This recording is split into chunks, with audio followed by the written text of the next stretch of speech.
like that. I'm talking the cream on top of that. Well, every country has tax, and say there's the Qantas Formula One Grand Prix. So Qantas are sponsoring it, but a lot of the times these big businesses have to spend their money, or else they'll just get taxed completely. So if they do it in advertising budget, it's a better tax bracket, and it means they can go and get more fun out of. They've got to spend their money somewhere. They make all this revenue, right? So we may as well do something we like. How about let's go to the Formula One? That means we get a table of 20 for all our staff.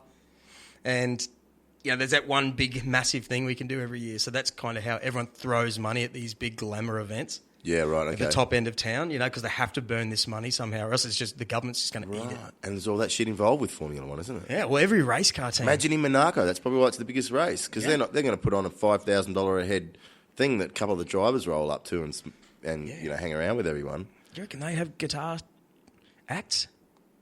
That'd be a good one to see. Have you ever? When was the last time? I haven't been to Europe at all. I've never been to Europe. Same. I've been America, Asia, same. Mexico, and I've done everywhere apart from Europe. Actually, yeah. I'd love to see their culture when it comes to walking around the street.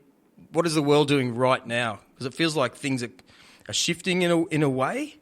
Oh, definitely. Definitely. Like, I'm positive about it, though. Yeah, same. I'm really positive about it's a conscious shift. There was a guy on Facebook the other day.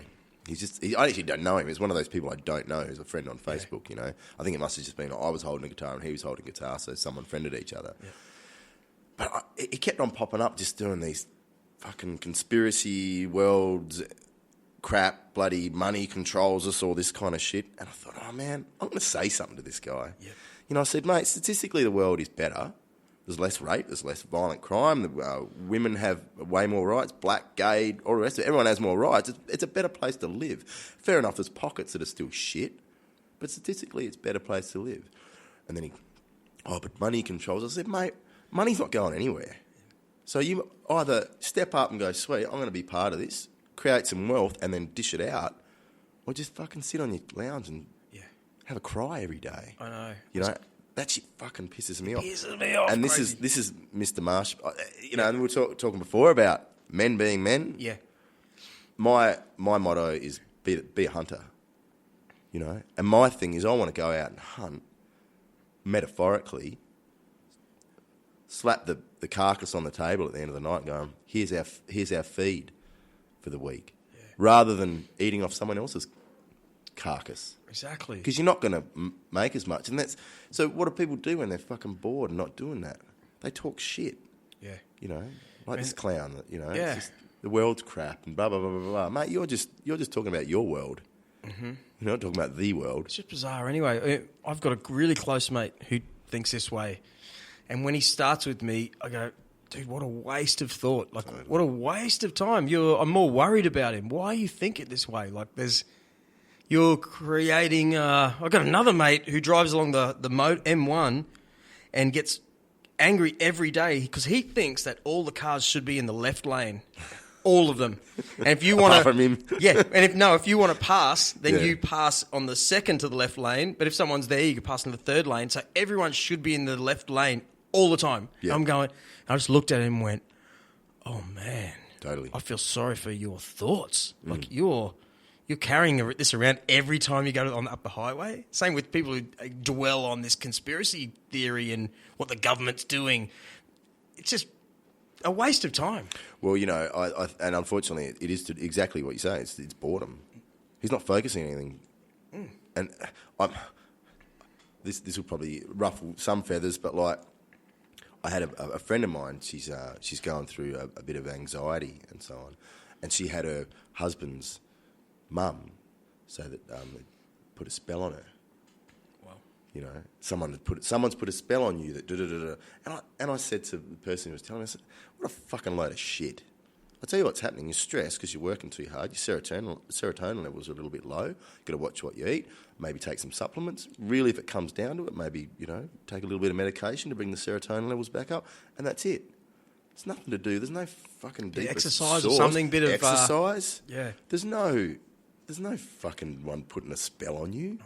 You know, and But this I goes can- back to people just thinking too much shit, and not looking at the literal side of things. It's just fairly black and white. In her defence, could you imagine if someone put a spell on you or me today? That would sit in the back of my mind like this much. I'd go, oh, bullshit, and then go, oh, geez, what did that... Hang on a minute. Yeah, like it would just... Well, I'll that's tell you one weird thing that happened to me once. I picked up the phone, and it was, by the way, the me you see now, I'm clean living, good guy. 10 years ago, oh, dude, I was lying and doing some real bad stuff like we probably all were, right? You know, just in every way doing horrible stuff. I get this phone call at home when I was off my head, and no one knew I was off my head, but phone call at home. And it was like a witch's... but it was a tape... Someone was playing a tape to me through this phone to our house, which is, by the way, in the middle of like nowhere in Currumbin Valley. Yeah. Like it's like old 100-year-old house. It's just creepy as anyway. And I'm hearing now.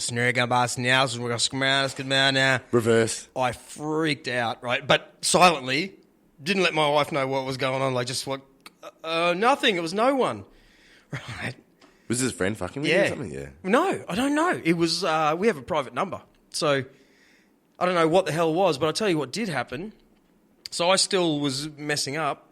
I had a really serious race car crash within a year of that, and like a real serious one. Could have died. And what sort of race car? Sorry, a sprint car. Oh, right. Sprint car. Speedway. Yeah. I won't go through the whole thing, but a rock came through. It was a real freak thing. Oh, fuck. I punched the screen out like I was coming second in a race, and I spun out and punched the screen out with my fist. Bang! The rock screen that protects you. Yeah. Punched it out. Yep. Got restarted for the next race, and a massive rock the size of a house brick came through and smashed me in the face at like 170 k's. Knocked you out instantly? Or? Didn't knock me out. It's a gruesome, long-ass story that's been told before in this thing. But anyway, it was one of those weird things, and I sort of, to be a hippie... slightly, kind of go, well, that thing happened. You know, like, I was dodgy. This thing happened. But that's literal. That's universal. Where it comes to points of fantasy, like that sort of thing. Like the Aboriginals used to do pointing the bone. And it's a classic example. Like they'd point the bone at, I think it was, I don't know the exact thing, but like they'd point the bone at someone who'd mucked up in the tribe, you know, and that was a hex, as per se, you know. But that's a classic example of how powerful the mind is, primarily how powerful the mind is, because it then brings on that fear, you know, and pointing the bone is meaning you're going to die. Right. Yeah. The witch, again, I need to be careful because I don't want to sort of say the wrong thing, you know, but like, whether it was witch doctor or whoever it was within the Aboriginal tribe, and they point the bone and they say you're going to die. Yeah, and I can imagine. See, I knew I was living a negative life. Fucking crazy, especially if they were living a negative life. Yeah. For some reason, the guy went, "No, you're living a negative life." Yeah. Something that I've since then have gone. There is only positive and negative in every situation. Look at this. Do you want a beer? Well, yes or no. Like in everything. Could say this thing at every split second. You can either go yes or positive or negative. That's a good one that's changed my life. I think, and again, I do sit on the fence a little bit when it comes to, not fantasy, but when it comes to universal law of attraction and so on, which is like, it got unfortunately flogged to death with what was it, The Gift, or? I haven't seen it. Was that what it was called? Yeah, but I haven't seen it. Anyway, and look, there is a universal energy that we have going on, and if we put out, we get it back. It's as simple as that. But I think when it comes to, I sit on the fence with ghosts as well. Yeah, right. I reckon ghosts exist for sure, because it's some realm that we don't understand. Yep. And our eyes, in terms of a light spectrum, can only see certain things. Yeah. Sometimes in certain environments, maybe the spectrum can then pick up on past energies and. Fuck knows. Man, I don't know. I love what you're saying. You know, I'm not going to claim. I don't claim to know what happens when we die, and I don't think anyone can. No, and you obviously know about the you know, and I heard that on Joe Rogan's podcast too. What is that thing we get? We have the pine cone thing in the middle of our heads. Well, you know, when you sleep. Oh, which releases the pineal gland, it drips. Which releases DMT. The DMT. Yeah, so yeah. The latest one I heard is that when you die, it floods. Yeah. So, those times when you fall asleep and you wake up 5 minutes later, but you've had multiple dreams. Yeah. That last, and they're all weird ones that you never created. Yeah. You even woke up in that dream. They went for hours long. Pineal gland? No. No, that's underneath in your ass. fucking ass. No, the pineal gland. It's shaped like a pine cone. Yeah. No, I think the pineal gland's shaped like a walnut. Right.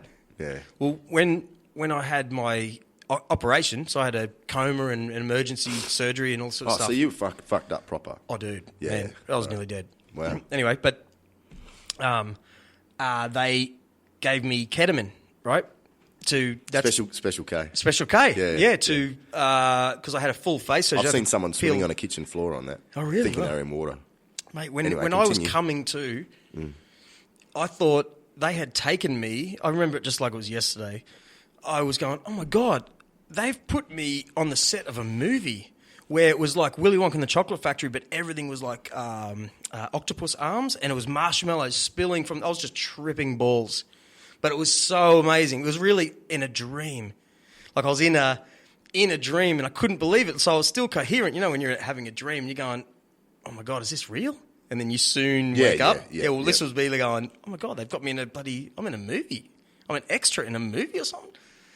Anyway, so I had that experience of your pineal gland just going, bruh.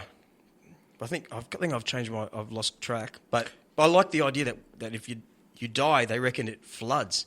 Yeah. So that you potentially trip balls for days in your mind.